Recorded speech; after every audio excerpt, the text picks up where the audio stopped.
Olá, pessoal. Aqui quem fala é o professor Rosante, de História, tá? E a gente está aqui para comentar as questões do vestibular da Fundação Getúlio Vargas 2013 da prova de administração pública, beleza? Bom, a primeira questão fazia referência a uma colocação, um trecho sobre a organização política pós-ditadura militar, ou seja, após o processo de abertura político, tá? E usava uma expressão que era centrismo invertebrado.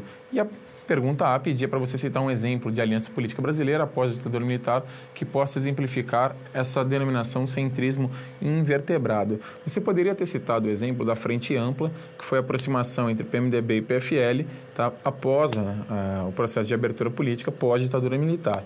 Tudo bem? Na verdade, a explicação viria na pergunta B. A B pedia para você explicar por que o exemplo apresentado na A pode ser identificado como uma denominação de centrismo invertebrado.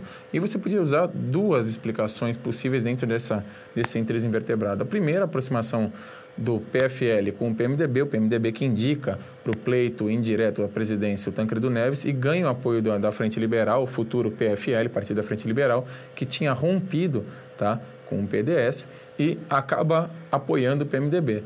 Eram partidos que originalmente não tinham essa aliança, mas que por culpa de interesses políticos naquele momento, acabam se unindo e elegendo indiretamente o Tancredo Neves.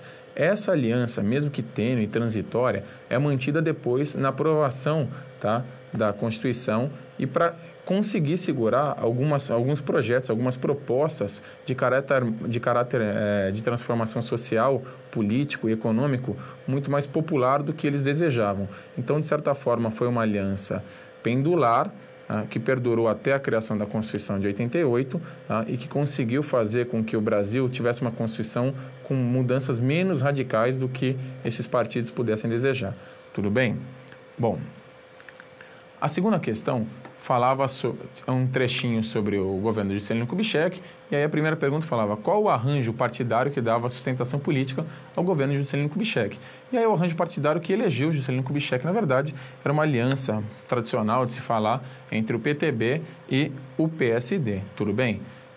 Já a questão B pedia para você, tá, colocar identificar qual era a crise política que marcou o começo do período desse governo. Ou seja, o início do governo de Juscelino Kubitschek e o trecho escolhido já falava que o governo foi, de certa forma, um governo que teve uma estabilidade política, mas que não necessariamente não teve nenhuma crise. Ou seja, que a estabilidade política do governo poderia, sim, ter enfrentado algumas crises internas. E a crise que a gente tem que marcar, a crise que a gente tem que colocar, a mais importante do começo do governo de Juscelino Kubitschek, tá, é uma crise que conta com a aliança da UDN e dos militares que estavam tentando reagir à eleição do Juscelino Kubitschek.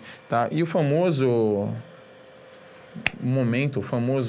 ápice dessa crise, tá, é a tentativa de golpe, o levante de Jacareacanga, no Pará, tá, liderado pelo Major Veloso, que foi um fracasso. O Juscelino Kubitschek conseguiu contornar essa tentativa de golpe, mas já mostrava a insatisfação da UDN e a força que a UDN ia fazer para desestabilizar esse governo recém-eleito do Juscelino Kubitschek. Tá? Vale lembrar também que você tinha outras oposições, como a UNE, que nesse momento tinha ideias muito mais ligadas ao PCB, tá?